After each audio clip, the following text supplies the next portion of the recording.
हरे कृष्णा। जय श्री हरि। ओम नमः शिवाय। प्रिय भक्तजनों, आज गुरुवार के दिन आप बृहस्पति देव की बड़ी ही दुर्लभ कथा सुनेंगे। इस कथा को सुनने से भक्तों की सभी मनोकामनाएं भगवान बृहस्पति देव की कृपा से पूर्ण हो जाती हैं। तो आइए बड़ी ही श्रद्धा और प्रसन्न चित्त मन से इस कथा को सुनते हैं। भारतवर्ष में एक प्रतापी और दानी राजा राज्य करता था। वह नित्य गरीबों और ब्राह्मणों की सहायता करता था। यह बात उसकी रानी को अच्छी नहीं लगती थी। वह न ही गरीबों को दान देती, न ही भगवान का पूजन करती थी और राजा को भी दान देने से मना किया करती थी। एक दिन राजा शिकार खेलने वन को गए हुए थे, तो रानी महल में अकेली थी। उसी समय बृहस्पति देव साधु वेश में राजा के महल में भिक्षा लेने के लिए गए और भिक्षा मांगी, तो रानी ने भिक्षा देने से इनकार कर दिया और कहा, हे साधु महाराज, मैं तो दान पुण्य से तंग आ गई हूँ। मेरा पति सारा धन लुटाते रहते हैं। मेरी इच्छा है कि हमारा धन नष्ट हो जाए, फिर न रहेगा बांस, न बजेगी बांसुरी।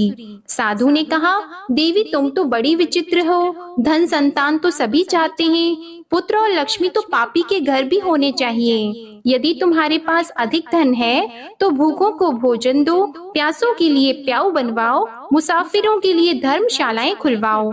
जो निर्धन अपनी कुंवारी कन्याओं का विवाह नहीं कर सकते, उनका विवाह करा दो। ऐसे और कई काम हैं जिनके करने से तुम्हारा यश लोक और परलोक में फैलेगा। परंतु रानी पर उपदेश का कोई प्रभाव नहीं पड़ा। वह बोली, महाराज आप मुझे कुछ न समझाएं। मैं ऐसा धन नहीं चाहती जो हर जगह बांटती फिरूं। साधु ने उत्तर दिया, यदि तुम्हारी ऐसी इच्छा है तो तथास्तु। तुम ऐसा करना कि बृहस्पतिवार को घर लीपकर पीली मिट्टी से अपना सिर धोकर स्नान करना, भट्टी चढ़ाकर कपड़े धोना। ऐसा करने से आपका सारा धन नष्ट हो जाएगा। इतना कहकर वह साधु महाराज वहाँ से आलोक हो गए और साधु के अनुसार कई बातों को पूरा करते हुए रानी को केवल 3 बृहस्पतिवार ही बीते थे कि उसकी समस्त धन संपत्ति नष्ट हो गई। भोजन के लिए राजा का परिवार तरसने लगा। तब एक दिन राजा ने रानी से बोला कि हे रानी, तुम यहीं रहो, मैं दूसरे देश को जाता हूँ, क्योंकि यहाँ पर सभी लोग मुझे जानते हैं, इसलिए मैं कोई छोटा कार्य नहीं कर सकता। ऐसा कहकर राजा परदेश चला गया। वह जंगल से लकड़ी काट कर लाता और शहर में बेचता था। इस तरह वह अपना जीवन व्यतीत करने लगा। इधर राजा के परदेश जाते ही रानी और दासी दुखी रहने लगी।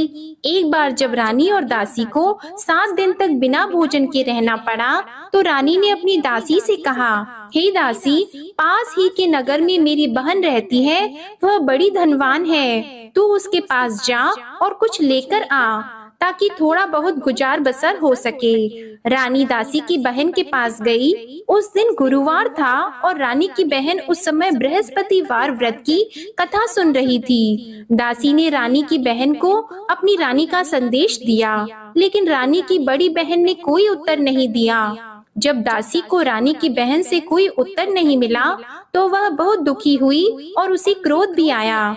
दासी ने वापस आकर रानी को सारी बात बता दी। सुनकर रानी ने अपने भाग्य को कोसा। उधर रानी की बहन ने सोचा कि मेरी बहन की दासी आई थी, परंतु मैं उससे नहीं बोली, इससे वह बहुत दुखी हुई होगी। कथा सुनकर और पूजन समाप्त करके वह अपनी बहन के घर आई और कहने लगी, हे बहन, मैं बृहस्पतिवार का व्रत कर रही थी, तुम्हारी दासी मेरे घर आई थी, परंतु जब तक कथा होती है तब तक न तो उठते हैं और न ही बोलते हैं, इसलिए मैं नहीं बोली। कहो दासी क्यों गई थी? रानी बोली, बहन तुमसे क्या छिपाऊं, हमारे घर में खाने तक को अनाज नहीं था। ऐसा कहते कहते रानी की आंखें भर आई। उसने दासी समेत पिछले 7 दिनों से भूखे रहने तक की बात अपनी बहन को विस्तार पूर्वक सुना दी। रानी की बहन बोली, देखो बहन, भगवान बृहस्पति सबकी मनोकामना को पूर्ण करते हैं। देखो शायद तुम्हारे घर में अनाज रखा हो। पहले तो रानी को विश्वास नहीं हुआ, पर बहन के आग्रह करने पर उसने अपनी दासी को अंदर भेजा तो उसे सचमुच अनाज से भरा एक घड़ा मिल गया। यह देखकर दासी को बड़ी हैरानी हुई। दासी रानी से कहने लगी, हे रानी, जब हमको भोजन नहीं मिलता तो हम व्रत ही तो करते हैं, इसलिए क्यों न इनसे व्रत और कथा की विधि पूछ ली जाए ताकि हम भी व्रत कर सकें। तब रानी ने अपनी बहन से बृहस्पतिवार व्रत के बारे में पूछा। उसकी बहन ने बताया, बृहस्पतिवार के व्रत में चने की दाल और मुनक्का से विष्णु भगवान का केले की जड़ में पूजन करें तथा दीपक जलाएं, व्रत कथा सुने और पीला भोजन ही करें। इससे बृहस्पति देव प्रसन्न होते हैं। और व्रत और पूजन विधि बताकर रानी की बहन अपने घर को लौट गई। 7 दिन के बाद जब गुरुवार आया तो रानी और दासी ने व्रत रखा। घुड़साल में जाकर चना और गुड़ लेकर आई, फिर उससे केले की जड़ तथा विष्णु भगवान का पूजन किया। अब पीला भोजन कहाँ से आए, इस बात को लेकर दोनों बहुत दुखी थी। चूँकि उन्होंने व्रत रखा था, इसलिए बृहस्पति देव उनसे प्रसन्न थे। इसलिए वे एक साधारण व्यक्ति का रूप धारण करके 2 थालों में सुंदर पीला भोजन दासी को दे गए। भोजन पाकर दासी बहुत प्रसन्न हुई और फिर रानी के साथ मिलकर भोजन ग्रहण किया। उसके बाद वे सभी गुरुवार को व्रत और पूजन करने लगी। बृहस्पति भगवान की कृपा से उनके पास फिर से धन संपत्ति आ गई, परंतु रानी फिर से पहले की तरह आलस्य करने लगी। तब दासी बोली, देखो रानी, तुम पहले भी इस प्रकार आलस्य करती थी, तुम्हें धन रखने में कष्ट होता था, इस कारण सभी धन नष्ट हो गया, और अब जब भगवान बृहस्पति की कृपा से धन मिला है तो तुम्हें फिर से आलस्य होता है। रानी को समझाते हुए दासी कहती है कि बड़ी मुसीबतों के बाद हमने यह धन पाया है, इसलिए हमें दान पुण्य करना चाहिए, भूखे मनुष्यों को भोजन कराना चाहिए और धन को शुभ कार्यों में खर्च करना चाहिए, जिससे तुम्हारे कुल का यश बढ़ेगा, स्वर्ग की प्राप्ति होगी और पितृ प्रसन्न होंगे। दासी की बात मानकर रानी अपना धन शुभ कार्यों में खर्च करने लगी, जिससे पूरे नगर में उसका यश फैलने लगा। उधर एक दिन राजा दुखी होकर जंगल में एक पेड़ के नीचे आसन जमाकर बैठ गया। वह अपनी दशा को याद करके व्याकुल होने लगा। बृहस्पतिवार का दिन था। एकाएक उसने देखा कि निर्जन वन में एक साधु प्रकट हुए। वह साधु वेश में स्वयं बृहस्पति देवता थे। लकड़हारे के सामने आकर बोले, हे लकड़हारे, इस सुनसान जंगल में तू इतना चिंता मग्न क्यों बैठा है? लकड़हारे ने दोनों हाथ जोड़कर प्रणाम किया और उत्तर दिया, महात्मा जी, आप सब कुछ जानते हैं, मैं क्या कहूँ। यह कहकर रोने लगा और साधु को अपनी आत्मकथा सुनाई। महात्मा जी ने कहा, तुम्हारी स्त्री ने बृहस्पतिवार के दिन बृहस्पति भगवान का निरादर किया है, जिसके कारण रुष्ट होकर उन्होंने तुम्हारी यह दशा कर दी। अब तुम चिंता को दूर करके मेरे कहने पर चलो तो तुम्हारे सब कष्ट दूर हो जाएंगे और भगवान पहले से भी अधिक संपत्ति देंगे। तुम बृहस्पति के दिन कथा किया करो, 2 पैसे के चने मुनक्का लाकर उसका प्रसाद बनाओ और शुद्ध जल से लोटे में शक्कर मिलाकर अमृत तैयार करो। कथा के पश्चात अपने सारे परिवार और सुनने वाले प्रेमियों में अमृत व प्रसाद को बांटकर खुद भी ग्रहण करो। ऐसा करने से भगवान तुम्हारी सब मनोकामनाएं पूरी करेंगे। साधु के ऐसे वचन सुनकर लकड़हारा बोला, हे प्रभु, मुझे लकड़ी बेचकर इतना पैसा नहीं मिलता जिससे भोजन के उपरांत कुछ बचा सकूं। मैंने रात्रि में अपनी स्त्री को व्याकुल देखा है, मेरे पास कुछ भी नहीं जिससे मैं उसकी खबर मंगा सकूं। साधु ने कहा, हे लकड़हारे, तुम किसी बात की चिंता मत करो। बृहस्पतिवार के दिन तुम रोजाना की तरह लकड़ियां लेकर शहर को जाओ। तुमको रोज से दुगुना धन प्राप्त होगा, जिससे तुम भली भांति भोजन कर लोगे और बृहस्पति देव की पूजा का सामान भी आ जाएगा। इतना कहकर साधु अंतर ध्यान हो गए। धीरे धीरे समय व्यतीत होने पर फिर वही बृहस्पतिवार का दिन आया। लकड़हारा जंगल से लकड़ी काटकर किसी शहर में बेचने गया। उसे उस दिन और दिन से अधिक पैसा मिला। राजा ने चना गुड़ आदि लाकर गुरुवार का व्रत किया। उस दिन से उसके सभी क्लेश दूर हो गए, परंतु जब दोबारा गुरुवार का दिन आया तो बृहस्पतिवार का व्रत करना भूल गया। इस कारण बृहस्पति भगवान नाराज हो गए। उस दिन उस नगर के राजा ने विशाल यज्ञ का आयोजन किया था तथा शहर में ये घोषणा करा दी कि कोई भी मनुष्य अपने घर में भोजन न बनवाए, न आग जलाए। समस्त जनता मेरे यहाँ भोजन करने आए। इस आज्ञा को जो न मानेगा उसे फांसी की सजा दी जाएगी। इस तरह की घोषणा संपूर्ण नगर में करवा दी गई। राजा की आज्ञा के अनुसार शहर के सभी लोग भोजन करने गए, लेकिन लकड़हारा कुछ देर से पहुंचा, इसलिए राजा उसको अपने साथ घर लेके गए और ले जाकर भोजन करा रहे थे तो रानी की दृष्टि उस खूंटी पर पड़ी जिस पर उसका हार लटका हुआ था। वह वहाँ पर दिखाई नहीं दिया। रानी ने निश्चय किया कि मेरा हार इस मनुष्य ने चुरा लिया है। उसी समय सिपाहियों को बुलाकर उसको कारागार में डलवा दिया। जब लकड़हारा कारागार में पड़ गया और बहुत दुखी होकर विचार करने लगा कि न जाने कौन से पूर्व जन्म के कर्म से मुझे यह दुख प्राप्त हुआ है, और उसी साधु को याद करने लगा जो कि जंगल में मिला था।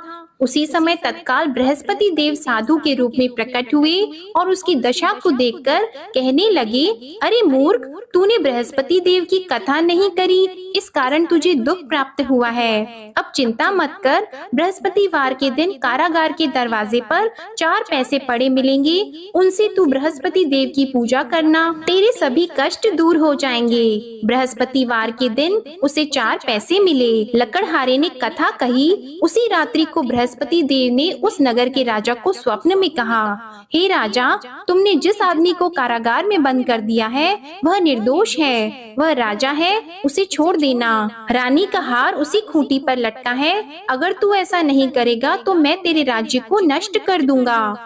इस तरह रात्रि के स्वप्न को देखकर राजा प्रातः काल उठा और खूंटी पर हार देखकर लकड़हारे को बुलाकर क्षमा मांगी और लकड़हारे को योग्य सुंदर वस्त्र आभूषण देकर विदा कर दिया।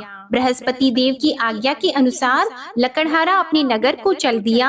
राजा जब अपने नगर के निकट पहुंचा तो उसे बड़ा आश्चर्य हुआ। नगर में पहले से अधिक बाग, तालाब, कुएं तथा बहुत सी धर्मशाला, मंदिर आदि बन गई हैं। राजा ने पूछा, यह किसका बाग और धर्मशाला है?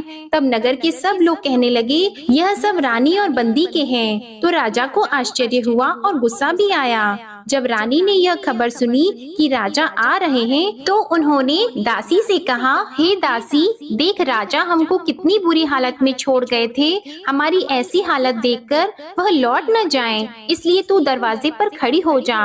आज्ञा के अनुसार दासी दरवाजे पर खड़ी हो गई। राजा आए तो उन्हें अपने साथ लेकर आई। तब राजा ने क्रोध करके अपनी रानी से पूछा कि यह धन तुम्हें कैसे प्राप्त हुआ है? तब उन्होंने कहा, हमें यह सब धन बृहस्पति देव के इस व्रत के प्रभाव से प्राप्त हुआ है। राजा ने निश्चय किया कि 7 रोज बाद तो सभी बृहस्पति देव का पूजन करते हैं, परंतु मैं प्रतिदिन दिन में 3 बार कहानी और रोज व्रत किया करूंगा। अब हर समय राजा के दुपट्टे में चने की दाल बंधी रहती और दिन में 3 बार कहानी कहते। एक रोज राजा ने विचार किया कि चलो अपनी बहन के यहाँ हो आवे। इस तरह निश्चय करके राजा घोड़े पर सवार होकर अपनी बहन के यहाँ को चलने लगा। मार्ग में उसने देखा कि कुछ आदमी एक मुर्दे को लिए जा रहे हैं। उन्हें रोककर राजा कहने लगा, अरे भाइयों, मेरी बृहस्पति देव की कथा सुन लो। वे बोले, लो हमारा तो आदमी मर गया है, इसको अपनी कथा की पड़ी है। परंतु कुछ आदमी बोले, अच्छा कहो, हम तुम्हारी कथा भी सुनेंगे। राजा ने दाल निकाली और जब कथा आधी हुई थी कि मुर्दा हिलने लग गया, और जब कथा समाप्त हो गई तो राम राम करके मनुष्य उठकर खड़ा हो गया। आगे मार्ग में उसे एक किसान खेत में हल चलाता मिला तो राजा ने उसे देखकर बोला, अरे भैया, तुम मेरी बृहस्पतिवार की कथा सुन लो। किसान बोला, जब तक मैं तेरी कथा सुनूंगा तब तक 4 हरैया जोत लूंगा, जा अपनी कथा किसी और को सुनाना। इस तरह राजा आगे चलने लगा। राजा के हटते ही बैल पछाड़ खाकर गिर गए और किसान के पेट में बड़ी जोर का दर्द होने लगा। उस समय उसकी माँ रोटी लेकर आई और उसने जब यह देखा तो अपने पुत्र से सब हाल पूछा और बेटे ने सभी हाल कह दिया। तो बुढ़िया दौड़ी दौड़ी उस घुड़सवार के पास गई और उससे बोली कि मैं तेरी कथा सुनूंगी, तू अपनी कथा मेरे खेत पर चलकर ही कहना। राजा ने बुढ़िया के खेत पर जाकर कथा कही, जिसके सुनते ही वह बैल उठकर खड़े हुए तथा किसान के पेट का दर्द भी बंद हो गया। राजा अपनी बहन के घर पहुंचा।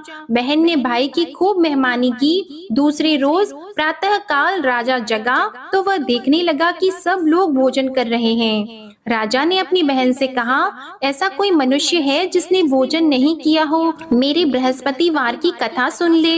बहन बोली, हे भैया, यह देश ऐसा है कि पहले यहाँ लोग भोजन करते हैं, बाद में अन्य काम करते हैं। अगर कोई पड़ोस में हो तो देख आऊं। वह ऐसा कहकर देखने चली गई, परंतु उसे कोई ऐसा व्यक्ति नहीं मिला जिसने भोजन न किया हो। अतः वह एक कुम्हार के घर गई, जिसका लड़का बीमार था। उसे मालूम हुआ कि उनके यहाँ 3 रोज से किसी ने भोजन नहीं किया है। रानी ने अपने भाई की कथा सुनने के लिए कुम्हार से कहा। वह तैयार हो गया। राजा ने जाकर बृहस्पतिवार की कथा कही, जिसको सुनकर उसका लड़का ठीक हो गया।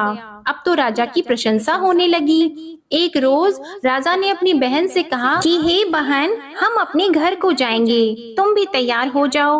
राजा की बहन ने अपनी सास से कहा तो सास ने कहा, हाँ चली जा, परंतु अपने लड़कों को मत ले जाना, क्योंकि तेरे भाई की कोई औलाद नहीं है। बहन ने अपने भैया से कहा, हे भैया, मैं तो चलूंगी पर कोई बालक नहीं चलेगा। तो राजा बोला, जब कोई बालक नहीं चलेगा तब तुम ही क्या करोगी? बड़े दुखी मन से राजा अपने नगर को लौट आया। राजा ने अपनी रानी से कहा, हम निर्वंशी हैं, हमारा मुंह देखने का धर्म नहीं है और कुछ भोजन आदि नहीं किया है। रानी बोली, हे प्रभु, बृहस्पति देव ने हमें सब कुछ दिया है, वह हमें औलाद अवश्य देंगे। उसी रात को बृहस्पति देव ने राजा से स्वप्न में कहा, हे राजा उठो, सभी सोच त्याग दो, तेरी रानी गर्भ से है। राजा को यह बात सुनकर बड़ी खुशी हुई। 9वें महीने में उसके गर्भ से एक सुंदर पुत्र पैदा हुआ। तब राजा बोला, हे रानी, स्त्री बिना भोजन के रह सकती है, पर बिना कहे नहीं रह सकती। जब मेरी बहन आएगी तुम उससे कुछ मत कहना। रानी ने सुनकर हाँ कर दिया। जब राजा की बहन ने यह शुभ समाचार सुना तो वह बहुत खुश हुई और बधाई लेकर अपने भाई के यहाँ आई। तभी रानी ने कहा, घोड़ा चढ़कर तो नहीं आई है, गधा चढ़कर आई है। राजा की बहन बोली, भाभी, मैं इस प्रकार न कहती तो तुम्हें औलाद कैसे मिलती? बृहस्पति देव ऐसे ही हैं, जैसी जिसके मन में कामनाएं हैं सभी को पूर्ण करते हैं। जो सद्भावना पूर्वक बृहस्पतिवार का व्रत करता है एवं कथा पढ़ता है अथवा सुनता है, दूसरों को सुनाता है, बृहस्पति देव उनकी सभी मनोकामनाएं पूर्ण करते हैं। प्रेम से बोलिए बृहस्पति देव की जय। आइए अब हम आपको सुनाते हैं माता लक्ष्मी और उनकी बहन ज्येष्ठा की कथा। इस कथा को सुनने से भगवान बृहस्पति देव अपने भक्तों पर प्रसन्न होकर उन्हें ऐश्वर्य और सुख समृद्धि धन संपदा प्रदान करते हैं। प्रेम से बोलिए श्री लक्ष्मी नारायण भगवान की जय। एक दिन माता लक्ष्मी जी की बड़ी बहन ज्येष्ठा ने उनसे कहा, कुछ दिनों से एक बात मेरे मस्तिष्क में कौंध रही है, सोचती हूँ कि तुमसे पूछूं या नहीं। ऐसी क्या बात है बहन? मन में जो कुछ भी है निसंकोच होकर पूछो। वैसे भी कोई बात मन में न रखकर उसका समाधान कर लेना ही बुद्धिमानी होती है। लक्ष्मी जी ने मुस्कुराकर कहा कि मैं अक्सर यही सोचती रहती हूँ कि सुंदरता में हम दोनों बराबर हैं, फिर भी लोग तुम्हारा आदर करते हैं और मैं जहाँ भी जाती हूँ वहाँ उदासी छा जाती है। मुझे लोगों की घृणा और क्रोध का शिकार होना पड़ता है, जबकि हम दोनों सगी बहनें हैं। ऐसा क्यों है? तब लक्ष्मी जी ने हंसकर कहा, सगी बहन या समान सुंदरता होने से ही आदर नहीं मिलता है, उसके लिए अपने को भी कुछ करना चाहिए। लोग मेरा आदर इसलिए करते हैं क्योंकि मैं उनके घर पहुँचते ही सुख के साधन जुटा देती हूँ। संपत्ति और वैभव से आनंदित होकर लोग मेरा उपकार मानते हैं, तभी मेरी पूजा करते हैं। उधर तुम्हारा यह हाल है कि जिसके यहाँ भी तुम जाती हो उसको गरीबी, रोग और आपदा सहन करनी पड़ती है। इसी वजह से लोग तुमसे घृणा करते हैं, कोई तुम्हारा आदर नहीं करता। आदर पाना है तो दूसरों को सुख पहुँचाओ। ज्येष्ठा को लक्ष्मी जी की बात चुभ गई। उन्हें लगा कि लक्ष्मी को अपनी महिमा का अभिमान हो गया है। उन्होंने तड़प कर कहा, लक्ष्मी, तुम मुझसे हर बात में छोटी हो, अवस्था में भी छोटी हो और प्रभाव में भी छोटी हो।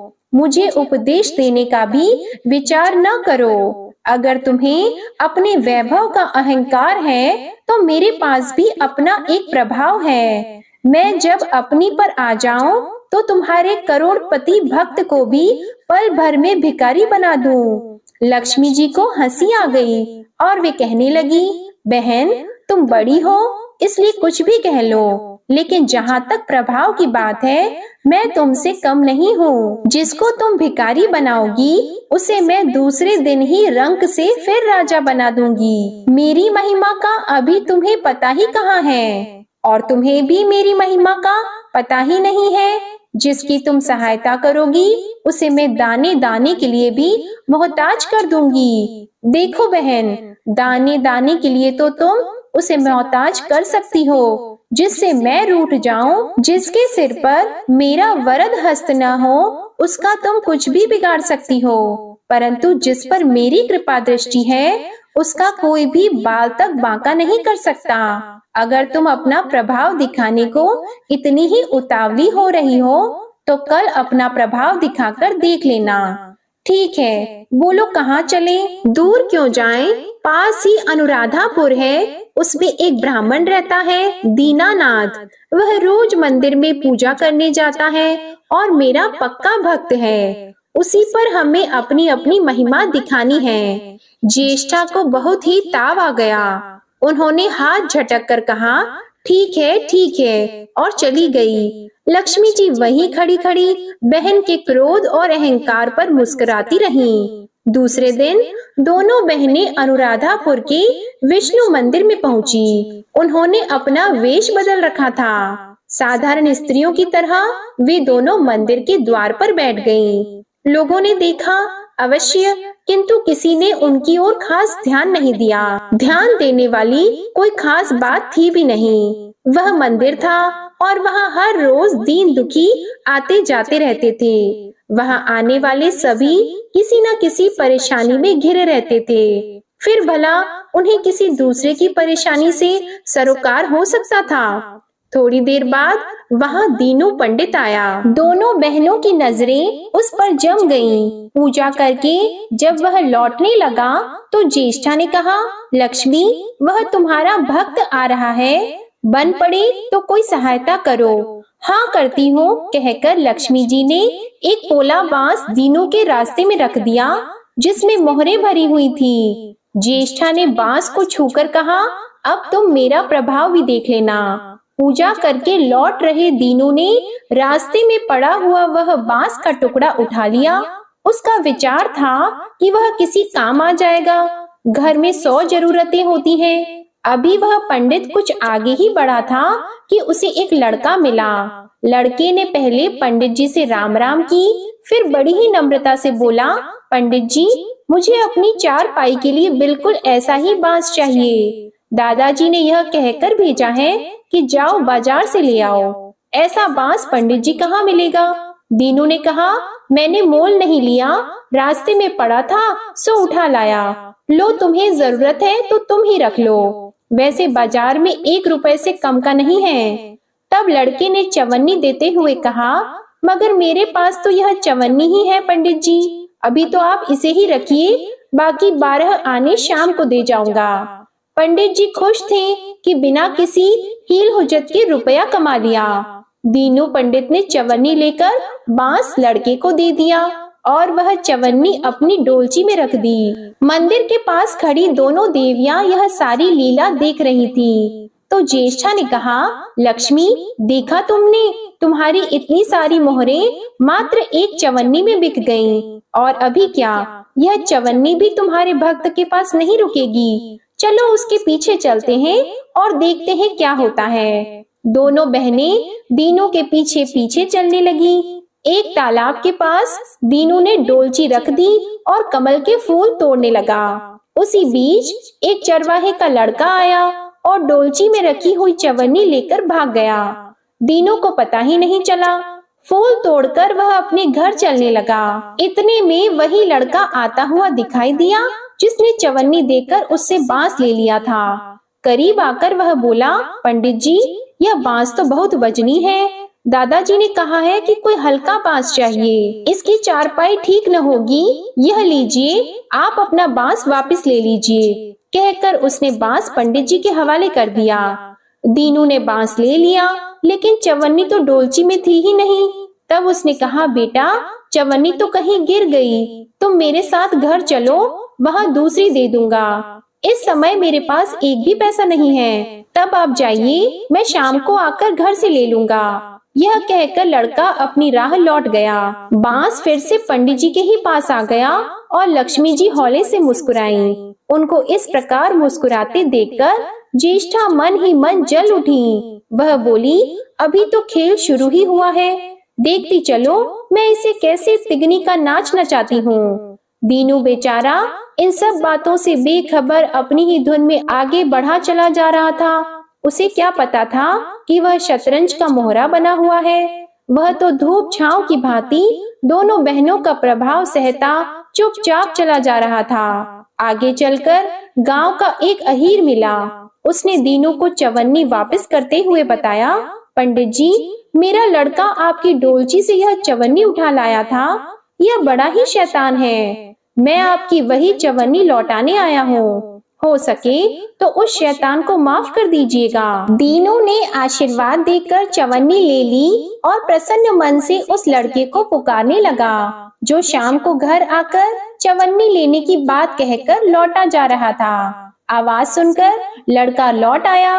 अपनी चवन्नी वापस पाकर वह भी प्रसन्न हो गया। दीनू पंडित निश्चिंत मन से घर की ओर बढ़ने लगा। उसके एक हाथ में पूजा की डोलची थी और दूसरे में वही 5 हाथ का लंबा बांस। राह चलते दीनू पंडित सोच रहा था, बांस तो काफी वजनी है तो मजबूत भी होगा क्योंकि ठोस है। इसे दरवाजे के छप्पर में लगा दूंगा, कई साल के लिए बल्ली से छुटकारा मिल जाएगा। तब ज्येष्ठा को उसके विचार पर क्रोध आ गया। लक्ष्मी जी के प्रभाव से दीनू को लाभ होता देखकर वह मन ही मन बुरी तरह जली जा रही थी। जब उन्होंने देखा कि पंडित का घर करीब आ गया है तो कोई उपाय न पाकर उन्होंने दीनू को मारने डालने का विचार किया।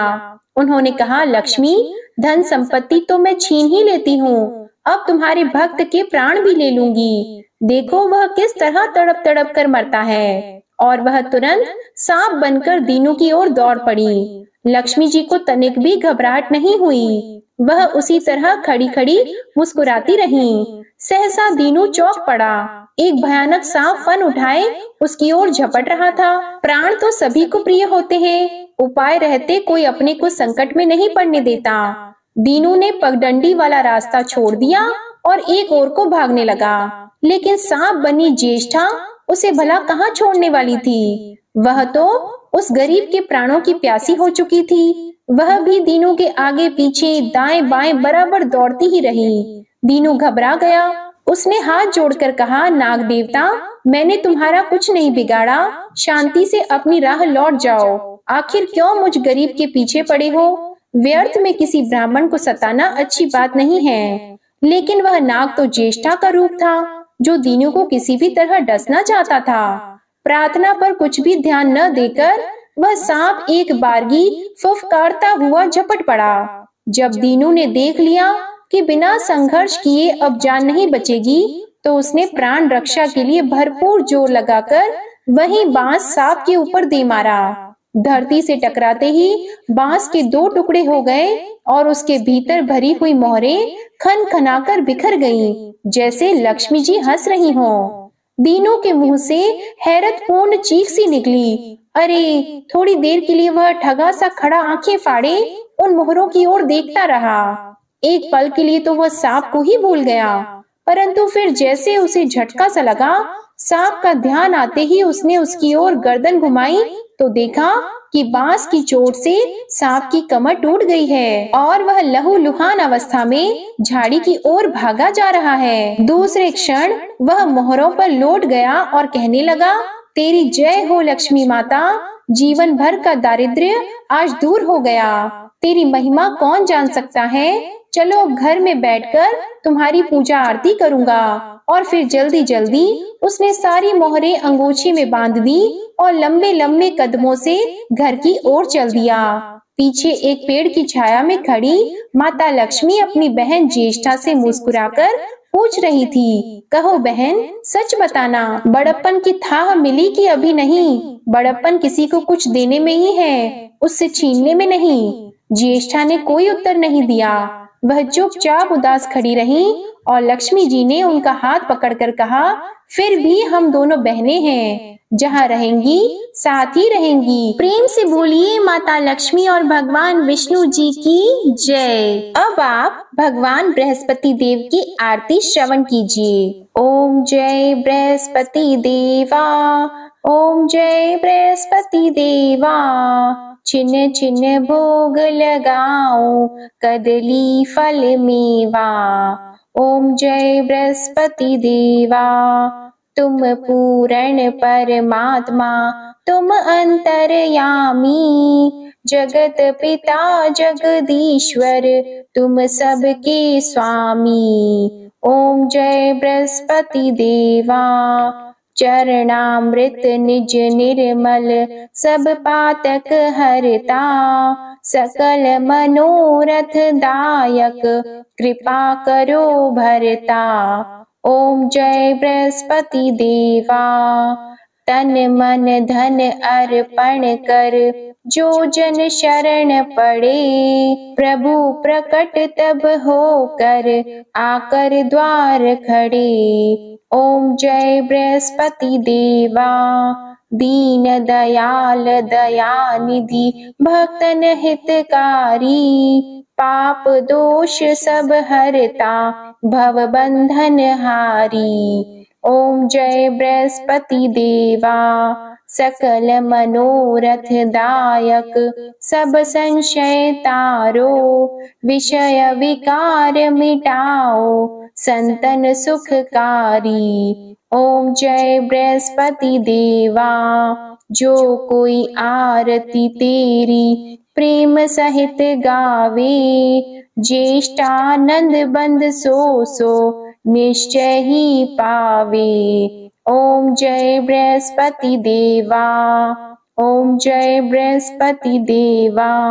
प्रेम से बोलिए भगवान बृहस्पति देव की जय। प्रेम से बोलिए भगवान श्री लक्ष्मी नारायण जी की जय। आपको आज की कथा पसंद आए तो वीडियो को लाइक करिएगा, शेयर करिएगा और कमेंट में भगवान बृहस्पति देव और लक्ष्मी नारायण जी की जय जरूर लिखिएगा और चैनल को भी सब्सक्राइब करिएगा। धन्यवाद।